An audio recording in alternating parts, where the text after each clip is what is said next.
Pessoal, boa noite, tudo bem? Oi, gente. Boa noite, boa noite, boa noite. Boa noite, pessoal. Conforme prometido aí, né? Pontualmente às 18 horas, horário de Brasília. Estamos aqui de novo aqui com vocês. Oi, pessoal. Beleza, pessoal? Sejam todos muito bem-vindos, né, nessa nossa live hoje, que a gente separou um assunto muito legal, muito interessante para poder conversar com vocês.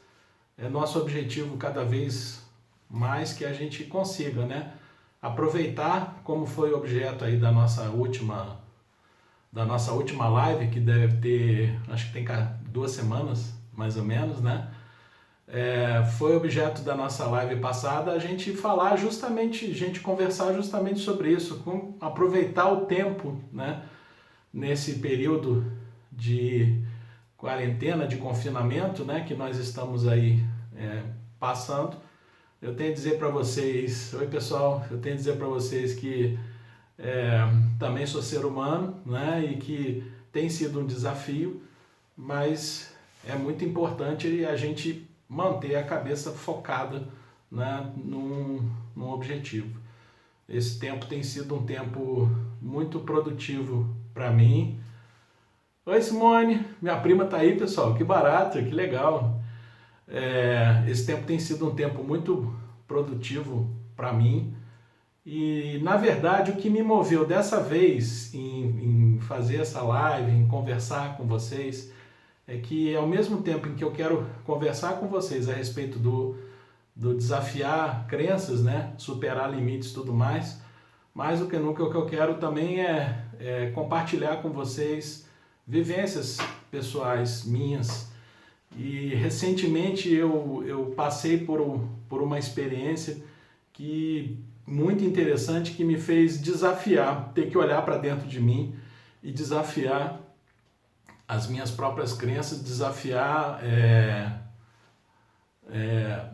quem eu sou, na verdade, né? Vamos dizer, muitas dessas ideias que formam, né, essa identidade nossa, entre aspas, no que diz respeito ao entendimento que a gente tem da gente mesmo. É interessante que, assim, pessoal, fiquem tranquilos que dessa vez eu consegui arrumar um celular legal para poder gravar, tá? E o meu objetivo é que depois a gente consiga, né, postar para vocês, deixar aí disponível para quem quiser acessar. Se eventualmente a internet ficar um pouco instável, alguma coisa desse tipo assim, não se preocupe, porque vai estar gravado e vai estar à disposição de todos vocês, tá? Vai ser um prazer muito grande. Então, nosso objetivo hoje aqui é a gente conversar sobre exatamente crenças, né? Que é desafiar crenças e superar limites. Como eu falei para vocês, eu passei por uma experiência recente aí, né? Essa semana para mim tem sido uma semana muito importante, porque é uma semana que eu tenho vencido alguns desafios muito importantes na minha vida pessoal, na minha vida profissional, em relação a alguns compromissos profissionais. E para chegar nesse ponto de eu conseguir, pelo menos nesse atual momento, eu conseguir cumprir com esses desafios e tal, eu me vi muito travado. Por isso que eu até coloquei ali na mensagem, né, para vocês, assim, você já teve a sensação de estar empacado na vida? Você já teve a sensação de estar bloqueado? Já teve a sensação de que, assim, parece que as coisas estão indo bem e de repente, de uma hora para outra, as coisas começam a desmilinguir? Você já teve a sensação de que de repente as coisas estão indo bem e de uma hora para outra acontece um revés que você não estava esperando? Ou então que você sabe que você tem que fazer uma determinada tarefa, mas você fica de alguma maneira ali, né, se sentindo bloqueado em cumprir aquela tarefa e tal. Então eu quero conversar com vocês hoje exatamente por isso. Falei, olha, eu preciso compartilhar esse momento que eu passei na minha vida e eu preciso compartilhar, né, com os meus amigos queridos aí, todos que quiserem chegar são muito bem-vindos. Eu quero compartilhar essa experiência que eu passei. Bom, o que foi que aconteceu? Eu tinha uma tarefa muito importante para ser feita, a tarefa foi concluída, graças a Deus, foi muito bem concluída, mas a verdade é que ao longo do tempo eu fui percebendo que existia um desafio dentro de mim, existia uma ideia dentro de mim, talvez, que eu não conseguia entender qual era essa ideia, eu não conseguia entender o que estava acontecendo comigo, em que eu me sentia bloqueado para realizar essa tarefa. Eu levei algum tempo primeiro para eu perceber o seguinte, que essa tarefa para ser concluída, primeiro eu precisava me organizar dentro de mim, né? Entender o que estava acontecendo dentro de mim, para aí sim, a partir do momento em que eu tivesse entendido o que estava acontecendo dentro de mim, eu poderia então entrar na etapa de execução da coisa. Isso é uma característica de personalidade minha. Eu sempre fui um cara assim que eu tenho, né? Como a minha amiga Adriana costuma dizer, eu tenho um tempo para processar as coisas, e é verdade.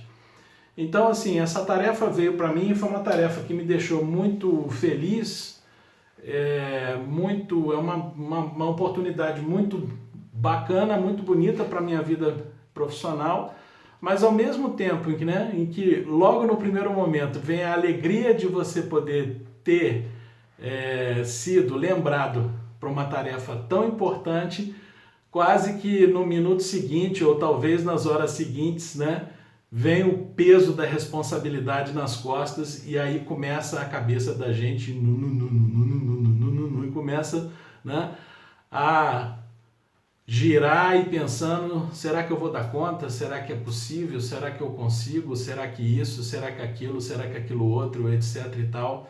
E isso foi se prolongando durante um certo tempo de uma tal maneira que eu precisava entender. Eu falei assim, gente, não é possível, o que está acontecendo? Já passei por tanta coisa na minha vida, já venci tanto desafio na minha vida, e por que isso agora, né?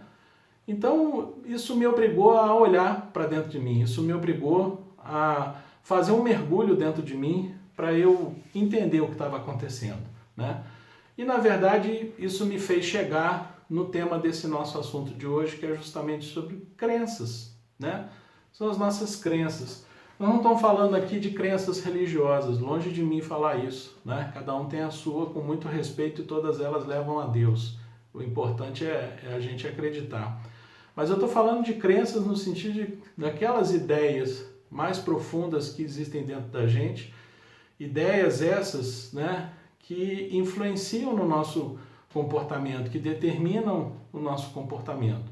Existem diversos tipos, né, de crenças, existem diversos filósofos e grandes pensadores ao longo da história que apontaram, né, caminhos para isso naquela velha e célebre frase, né, que diz assim, o homem é aquilo que ele acredita que é, você é aquilo que você acredita que é. Ô professor, que bom receber o senhor aqui, seja bem-vindo. O homem é aquilo que ele pensa que é, né? Aquilo que ele acredita que é. Então, o que são essas crenças, pessoal? Essas crenças nada mais são do que essas ideias profundas, né, que a gente guarda dentro da gente, dentro do nosso inconsciente.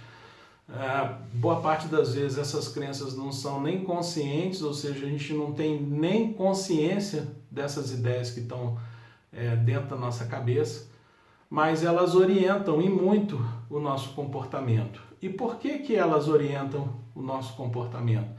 Elas orientam o nosso comportamento porque, na verdade, elas orientam a forma com que a gente vê o mundo. Uma coisa que a gente sabe dentro da programação neurolinguística, dentro de tantas coisas ricas, né, que a programação neurolinguística, enquanto ferramenta, traz para a gente, uma coisa que a gente sabe é que nós, seres humanos, a gente não reage a fatos, a gente reage a significados que a gente atribui a fatos, né? Ou seja, eu posso reagir a uma determinada situação, na verdade eu não estou reagindo à situação em si, na verdade eu estou reagindo, né, ao significado que eu estou dando para essa situação. E aí é que vem o grande lance, né? O grande lance é o seguinte, esse significado que a gente atribui para as coisas e que acaba determinando a forma como a gente vai se comportar, ou a forma como a gente vai agir diante de uma determinada situação, ou a forma como o que a gente vai falar em reação a uma determinada situação, esse significado ele é dado a partir de uma série de processamentos que acontecem, né, no nível do nosso sistema nervoso central, em que basicamente, né, são aquilo que a programação neurolinguística chama de filtros. O que vem a ser esses filtros? Esses filtros, na verdade, são o seguinte: tudo aquilo que os nossos sentidos, os nossos 5 sentidos captam, essas informações elas são levadas para dentro do sistema nervoso central, e o sistema nervoso central aplica ali o processamento no que diz respeito a comparar aquilo, fazer uma associação entre as memórias que você tem, a sua cultura, a forma como você foi educado, né? As suas crenças, as suas convicções, as coisas que você de fato acredita na vida. Então tudo isso aí molda a forma com que você entende, como você percebe o seu entorno. E ao moldar a forma com que você entende e a forma com que você percebe o teu entorno, o que acontece? Isso gera uma ação comportamental. Quer dizer, na verdade, essas informações todas elas entram em nível de sistema nervoso central. Oi, Heine, tudo bem? Prazer te receber aqui. Essas informações elas entram no nosso sistema nervoso central. O nosso sistema nervoso central ele processa essas informações, isso dispara na gente uma cascata de pensamentos. Essa cascata de pensamentos gera na gente um estado emocional, e esse estado emocional, então, ele gera na gente, então, uma ação, um comportamento. Oi, professora Milena, tudo bem? Seja bem-vinda. Isso gera uma ação, um comportamento. Então, o que acontece é o seguinte: o que a gente tem que lembrar é que os nossos comportamentos, então, eles desencadeiam no mundo do lado de fora as reações em sentido contrário, né? Então, basicamente, é assim que a programação neurolinguística explica. Os seres humanos eles não reagem aos fatos em si, os seres humanos eles reagem, na verdade, ao significado que a gente atribui aos fatos que a gente dá. E de maneira geral, o que mais molda um pouco, né, esse filtro com que a gente processa essas informações, o que mais molda essa nossa percepção de realidade e, consequentemente, o nosso estado emocional e o nosso comportamento, são as nossas crenças, as nossas convicções, né? Ou seja, aquilo que realmente eu acredito que a vida é para mim, aquilo que eu acredito realmente em como as coisas funcionam para mim. Eu me lembro de uma frase, né, do professor Lai Ribeiro, em que ele diz o seguinte, que uma crença, tão logo ela é gerada na nossa mente, a única coisa que ela faz é trabalhar para se perpetuar. Ou seja, se a gente de fato acredita em alguma coisa, a gente orienta o nosso comportamento de uma tal maneira para essa coisa que depois a gente acaba reforçando a crença, né? Então, é aquela velha história. Imaginem vocês que vocês são chamados para uma determinada tarefa em que, no fundo, vocês não acreditam que a tarefa vai dar certo. Vocês não acreditam que a tarefa vai funcionar, que a coisa vai funcionar. O que vai acontecer? Se você, no fundo, não tem convicção, não tem crença de que aquilo de verdade vai funcionar, a verdade é que, na grande maioria das vezes, inconscientemente, o nosso comportamento não vai ser ajustado, né, para aquela tarefa. Ou seja, talvez a gente não vá se esforçar tanto quanto gostaria de se esforçar, ou talvez o nosso comportamento não vai ser tão colaborador no sentido de fazer a tarefa, né, funcionar. E por quê? Porque no fundo, na verdade, você não acredita, né, que aquilo ali vai dar certo. E aí o que acontece? Você vai, realiza a tarefa e quando vê que a tarefa não dá certo, você tem o prazer de virar e falar assim, nossa, tá vendo? Eu não falei que isso não ia dar certo, né?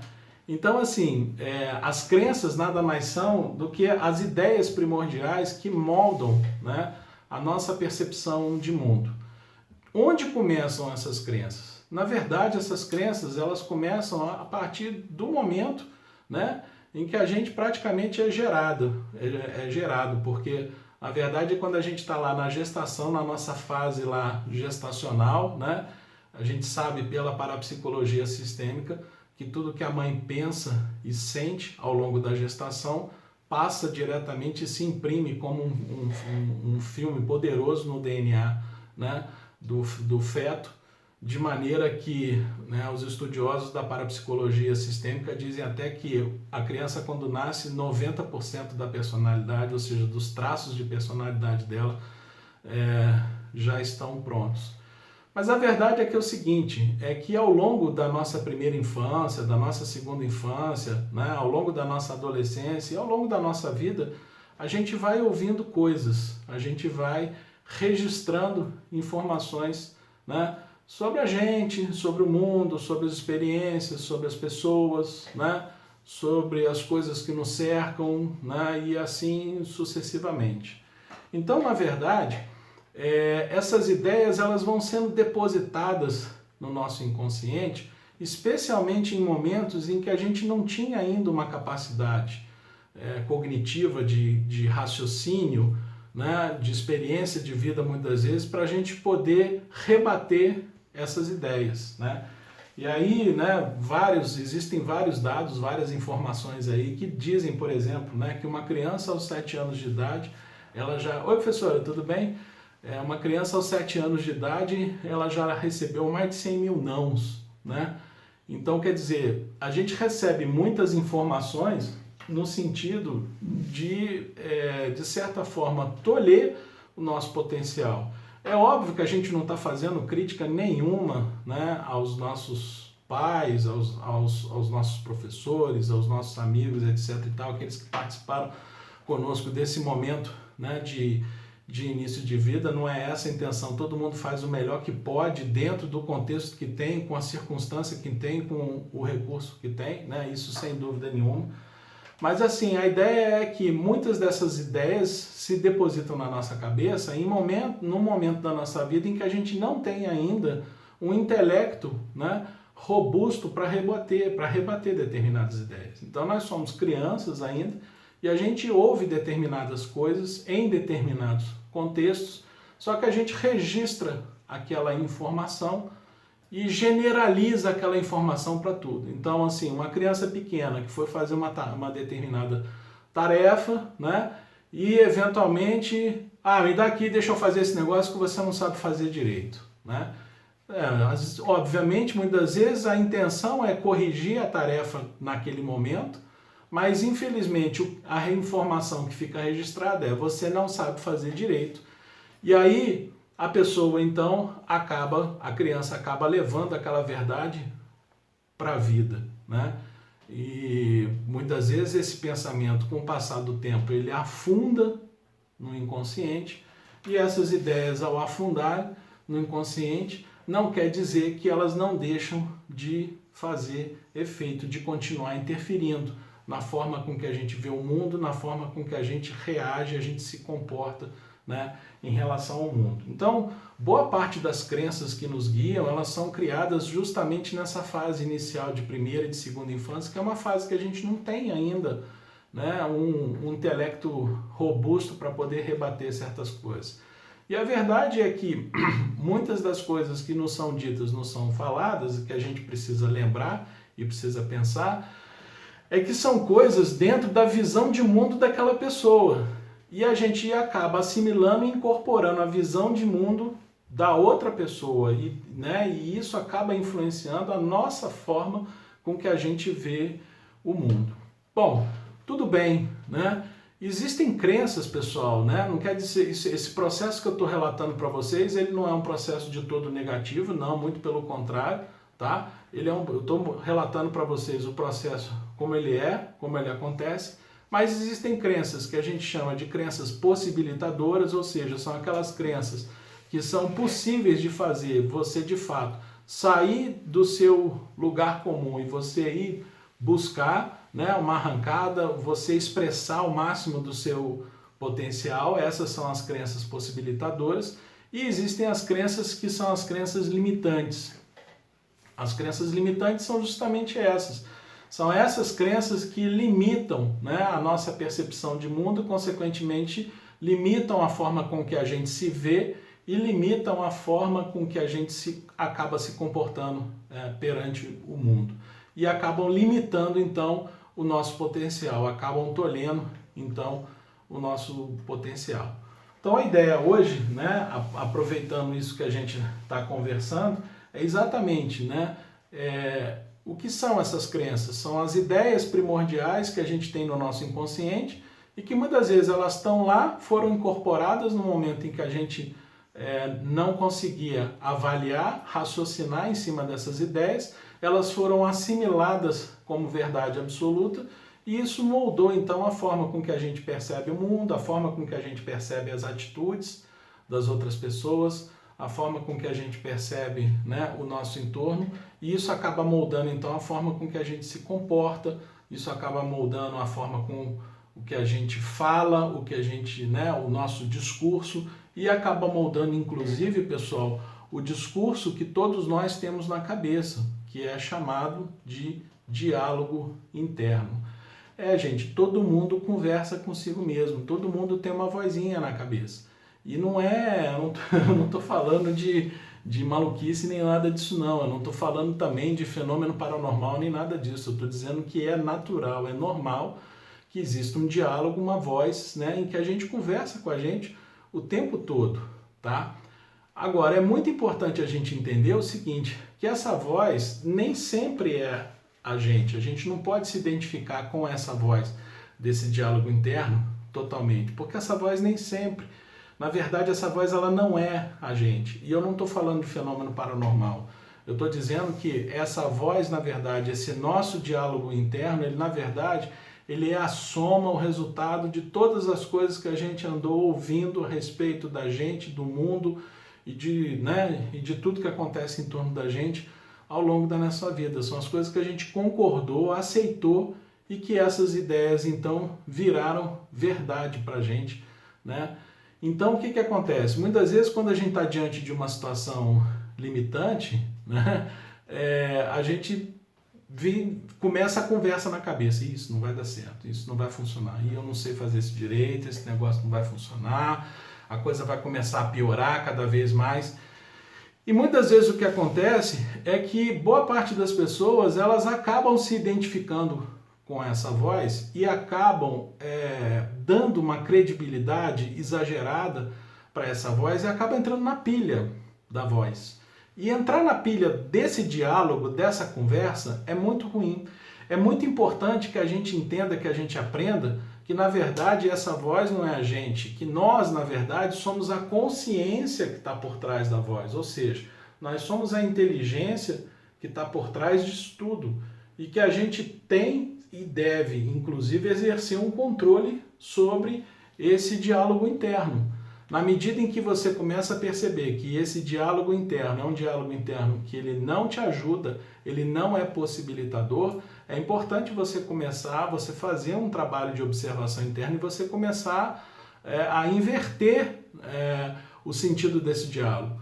Então, se no momento em que você está realizando uma determinada atividade e começa a entrar uma conversa na sua cabeça dizendo que você não pode, que você não é capaz, que não vai ser possível, que você não tem condição para isso, que etc, etc, etc, é muito importante que nessa hora você tome consciência disso e ao tomar consciência, você inverta, né, o sentido dessa conversa. Não, eu posso, o que é isso? Eu consigo, que papo é esse? Mas que foi? Quem foi que disse que eu não consigo?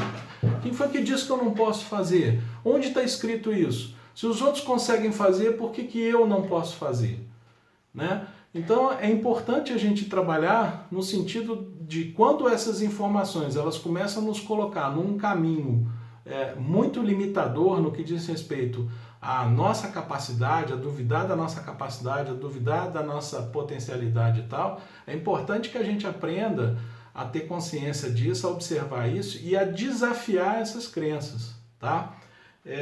Eu estava pensando aqui, né, um pouco antes, e aqui eu quero mais uma vez dar um crédito, né, para minha querida amiga Natália Moura, né? A Nath é a minha fiel escudeira nesse ramo aí da programação neurolinguística. A professora Rosi foi a que me introduziu no assunto e a Nath é a minha escudeira. Então, eu quero dar um crédito porque a Nath organizou muito desse raciocínio que a gente está conversando hoje aqui. Mas agora à tarde eu estava pensando exatamente, né, sobre tudo isso que a gente está conversando e fiquei pensando sobre a dúvida, né? O quanto a dúvida ela é uma ferramenta importante. A gente sabe, uma coisa que eu tenho aprendido no mundo, na vida pessoal, é assim, que nada, né, como dizem lá os filósofos do Oriente, nada é totalmente mal e nada é totalmente bom. Tudo depende do significado que você dá para a coisa e tudo depende da forma como você vai utilizar essa coisa, né? A dúvida, como sempre, é uma grande ferramenta. Se ao mesmo tempo ela pode te assaltar no momento em que você tem convicção de fazer alguma coisa e ela tentar te minar e muitas vezes até conseguir te minar no sentido de você fracassar ou você duvidar de si mesmo ou acabar, né, levando você a não vencer o desafio e tal, é importante que a gente tome consciência de que essa dúvida ela também pode ser utilizada como uma ferramenta importante para a gente desafiar essas ideias que nos fazem duvidar. Ou seja, é a velha história, é o que eu chamo de meta-dúvida, ou seja, a dúvida da dúvida. Se você está diante de uma determinada tarefa em que você começa a duvidar de si mesmo, duvide da dúvida de si mesmo, né? Então eu estou diante de um determinado desafio e começo, mas eu não sei se eu vou conseguir, eu não sei se eu sou bom para fazer isso, eu não sei se na verdade eu tenho competência para fazer isso. Se começa esse diálogo interno desaprovador, esse diálogo interno, né, limitante começa na nossa cabeça, é importante então que você tome consciência disso e comece a duvidar dessa dúvida que está na tua cabeça. Então, por quê? Por que eu não seria bom para fazer isso? Por que eu não seria capaz de fazer isso? Né? Quem foi que disse que eu não posso fazer isso? Onde está escrito que eu não poderia fazer isso? Outras pessoas fazem determinada coisa também, por que eu também não posso colocar o meu talento e a serviço dessa tarefa e assim sucessivamente, etc. e tal. Então, as ideias, gente, isso é muito importante a gente entender. As ideias que a gente carrega na nossa mente, as ideias, elas influenciam e muito no nosso comportamento. O meu filho está fazendo um curso muito interessante, muito bacana sobre inteligência emocional, o Davi. E o Davi ontem me passou um dado que eu achei muito interessante para a gente ver o valor disso que a gente está conversando. 91% das pessoas que são contratadas, elas são contratadas por atributos técnicos, mas são demitidas por questões comportamentais. 91% das pessoas que são contratadas por atributos técnicos, ou seja, por talento técnico, ou porque ele tem a competência necessária, ou o preparo necessário e tal, mas acabam sendo dispensadas por uma questão comportamental. E por que a questão comportamental ela vai interferir tanto, né? Se a gente for parar para pensar, por que a questão comportamental ela vai interferir tanto no desenvolvimento, né? No nosso caminhar, por exemplo, dentro da nossa carreira profissional? Isso vai ser afetado, o nosso comportamento vai ser afetado, na verdade, pelo conjunto de ideias, de crenças, de convicções que eu trago dentro da minha cabeça. Eu posso ser um excelente profissional, eu posso ser uma pessoa muito preparada em tudo que eu vou fazer, eu posso ter a competência técnica para realizar a tarefa, mas se no fundo, se eu não acreditar em mim, se eu não acreditar que aquilo pode ser feito, se eu não tiver convicção de que, primeiro, eu sou a pessoa que posso fazer aquilo bem e que aquilo é uma coisa que precisa ser feita e tudo mais, se no fundo eu não tiver essa convicção, se eu não tiver essa crença, não adianta, porque nada vai acontecer, né? E no final das contas, o que vai acontecer é assim, é que a gente até eventualmente desenvolve um caminho, mas no final ou a gente acaba desistindo, o que é muito comum acontecer, ou então não leva, né, para aquele resultado que seria o resultado positivo. E o que acontece com essa crença? Ela acaba se reforçando dentro da gente, né? A ponto da gente dizer assim, aí, tá vendo? Eu não falei que não ia ser assim, eu disse, porque comigo nada dá certo, as coisas comigo são sempre complicadas, né?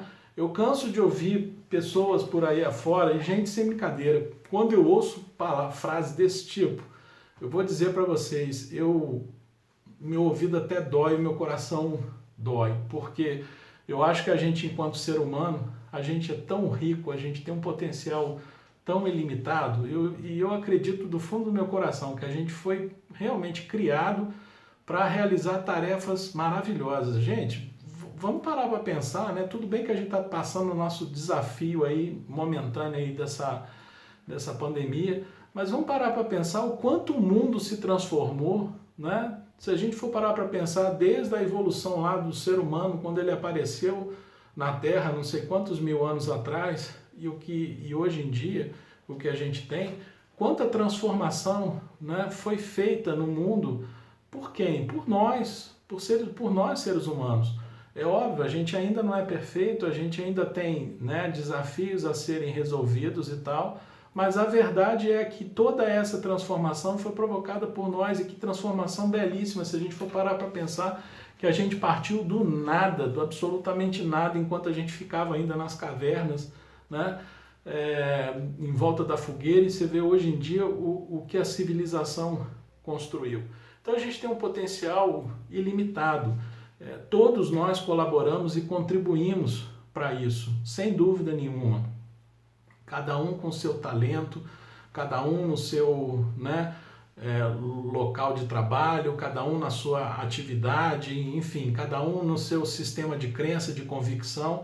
Todo mundo, né, colabora para esse crescimento, para esse engrandecimento, né, do que a gente tem hoje em dia da sociedade humana. E quando eu ouço esse tipo de